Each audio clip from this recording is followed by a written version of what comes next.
అందరికీ నమస్కారం. మన యాదాద్రి యూట్యూబ్ ఛానల్కి స్వాగతం, సుస్వాగతం. మన ప్రకృతి అనే కార్యక్రమానికి స్వాగతం. నేను మీ హరిప్రియాంకని. మన భారతదేశంలో తులసి మొక్కకు ఎంతో విశిష్టత ఉంది. ఈ తులసి మొక్క లామియేసి ఆర్డర్కి చెందిన లామియేసి ఫ్యామిలీకి చెందిన మొక్క. దీని శాస్త్రీయ నామము ఆక్యూమ్ టెన్నిఫ్లోరియం. ఇందులో 2 జాతులు ఉన్నాయి. కొంచెం ముదురు రంగులో ఉన్నదాన్ని కృష్ణ తులసి అని అంటారు. కొంచెం లేత రంగులో ఉన్నదాన్ని రామ తులసి అని అంటారు. తులసి 24 గంటల పాటు ప్రాణవాయువును వదులుతూ ఉంటుంది. ఈ వాయువును పీల్చడం వలన యోగా చేసే ఫలితం వస్తుంది. వాతావరణ కాలుష్యాన్ని నివారించి ఆరోగ్యాన్ని రక్షించుకోవచ్చు. వేలాది సంవత్సరాలుగా ఆయుర్వేదంలో తులసి ఒక ముఖ్యమైన ఔషధిగా మారింది. 2000 సంవత్సరాల కంటే పురాతనమైన ఆయుర్వేద గ్రంథం చరక సంహితంలోనూ, అంతకంటే పురాతనమైన ఋగ్వేదంలోనూ తులసి ప్రస్తావన ఉంది. గృహ వైద్య చిట్కాలలో కూడా వాడుతారు. అనేక ఆధునిక ఔషధంలో కూడా తులసిని వాడుతున్నారు. తులసిలో ఉన్న ఉపయోగాలు అన్నీ ఇన్ని కావు. వాటిలో కొన్ని మనం ఇప్పుడు తెలుసుకుందాం. తులసి ఆకులకు ఎన్నో ఔషధ గుణాలు ఉన్నాయి. ఈ ఆకులు నాడులకు టానిక్ లాగా జ్ఞాపక శక్తిని పెంపొందించేలాగా పనిచేస్తాయి. తులసి ఆకులు పలు రకాల జ్వరాల్లో ఉపశమనానికి ఉపయోగించవచ్చు. వర్షాకాలంలో మలేరియా, డెంగ్యూ జ్వరం వ్యాప్తి తీవ్రంగా ఉన్నప్పుడు లేత తులసి ఆకులను నీటిలో వేసి మరిగించి తాగితే ఈ రకం జ్వరాలు వెంటనే తగ్గుతాయి. పలు రకాల ఆయుర్వేద దగ్గు మందులలో తులసిని తప్పక ఉపయోగిస్తారు. బ్రాంకైటిస్, ఆస్తమా, కఫాన్ని కూడా తొలగించడానికి ఉపయోగపడుతుంది. తులసి ఆకులని నోట్లో పెట్టుకొని నమలటం వలన దగ్గు, జలుబు, ఫ్లూ నుంచి ఉపశమనం లభిస్తుంది. చిన్నపిల్లలలో సాధారణంగా కనిపించే దగ్గు, జలుబు, వాంతులు, జ్వరం, డయేరియా వంటి సమస్యలకు కూడా తులసి ఆకుల రసాన్ని తాగిస్తే మంచి ఉపశమనం కలిగిస్తుంది. రక్తంలో కొలెస్ట్రాల్ తగ్గించడానికి, యాంటీ ఆక్సిడెంట్ గుణాల వలన బ్లడ్ షుగర్ తగ్గించడానికి కూడా పనికొచ్చే పదార్థాలు తులసిలో ఉన్నాయి. రేడియేషన్ వలన కలిగే విషమ పరిస్థితి నుండి రక్షణ కూడా తులసి ఉపయోగపడుతుంది. అలాగే కంటి శుక్లాల సమస్యలకు కూడా తులసి ఉపయోగపడుతుంది.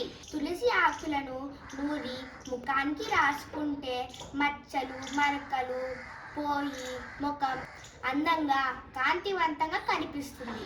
10 గ్రాముల తులసి ఆకుల రసాన్ని 20 లేదా 30 గ్రాముల తాజా పెరుగు లేక 2-3 స్పూన్ల తేనెలో కలిపి తినడం వల్ల క్యాన్సర్ నయమయ్యే అవకాశం ఉంది.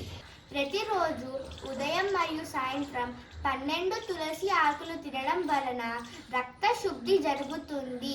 ఒత్తిడి తగ్గి మనసు ఉత్తేజితం అవుతుంది. తులసి ఆకులను మజ్జిగలో కలిపి తాగడం వలన బరువు తగ్గుతారు. అలాగే తులసి ఆకులను తినడం వల్ల చెడు శ్వాస కూడా తగ్గుతుంది. అలర్జీలు ఉన్నవారు తేనె, తులసి తీసుకుంటే చాలా మంచిది. ఇందులో యాంటీసెప్టిక్ గుణాలు అధికంగా ఉన్నాయి. చర్మ సంబంధిత అలర్జీలు తగ్గుతాయి. తులసిని తినడం వలన వయసు పైబడుతున్న లక్షణాలు తగ్గుతాయి. ఇందులోని యాంటీ ఆక్సిడెంట్ కొత్త కణాల ఉత్పత్తిని ప్రోత్సహిస్తాయి. చర్మం యవ్వనంగా ఉండడానికి తోడ్పడతాయి. తులసిని రోజు తీసుకోవడం వలన కొలెస్ట్రాల్ తగ్గుతుంది. గుండెకు రక్త ప్రసరణ సక్రమంగా అవుతుంది. గుండె సంబంధిత వ్యాధులు తగ్గుతాయి. తులసిలో విటమిన్ సి, జింక్ పుష్కలంగా ఉన్నాయి. ఇది సహజ రోగ నిరోధక శక్తిని పెంచే విధముగా పనిచేస్తుంది. ఇందులో అపారమైన యాంటీబ్యాక్టీరియల్, యాంటీవైరల్, యాంటీ ఫంగై లక్షణాలు ఉన్నాయి. ఇవి వివిధ రకాల ఇన్ఫెక్షన్ల నుండి మనల్ని రక్షిస్తుంది. ప్రతిరోజు ఉదయం 10 నుండి 15 తులసి ఆకులను వేడి నీళ్ళలో కడిగి ప్రతిరోజు ఉదయం పూట తిని 1 గ్లాస్ వేడి నీళ్లు తాగినట్లయితే కాలేయ సమస్యలు తగ్గుతాయి. తులసి పువ్వు గుత్తుని నీడలో ఆరబెట్టి పొడి చేసి పావు చెంచాడు తేనెతో కలిపి తీసుకుంటే శిరోవ్యాధులలో ఉపశమనం కనిపిస్తుంది. తులసి గింజలను పొడి చేసి వేడి నీటిలో కలిపి ముఖం మీద రాసుకున్నట్లయితే సైనస్లోని ఒత్తిడి తగ్గి నొప్పి నుంచి ఉపశమనం కలిగిస్తుంది. తులసితో చేసిన తైలాన్ని ముఖం మీద రాసుకున్నట్లయితే నల్ల మచ్చలు క్రమంగా తగ్గిపోయి ముఖం తేటగా ప్రకాశిస్తుంది. తులసి ఆకులను నల్ల మిరియాలతో పాటు మెత్తగా నూరి ఉండ చేసి పంటి కింద ఉంచుకున్నట్లయితే దంతాల నొప్పి తగ్గుతుంది. తులసి ఆకుల పొడిని ఆవ నూనెతో కలిపి చిగుళ్లను దంతాలను శుభ్రపరచుకుంటే నోటి దుర్వాసన వంటివి తగ్గుతాయి.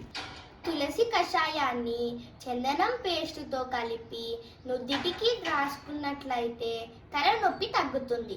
ప్రతిరోజు ఉదయం ఖాళీ కడుపుతో 20 తులసి ఆకులను తిని గ్లాస్ నీళ్లను తాగితే శరీర దుర్గంధం తగ్గుతుంది.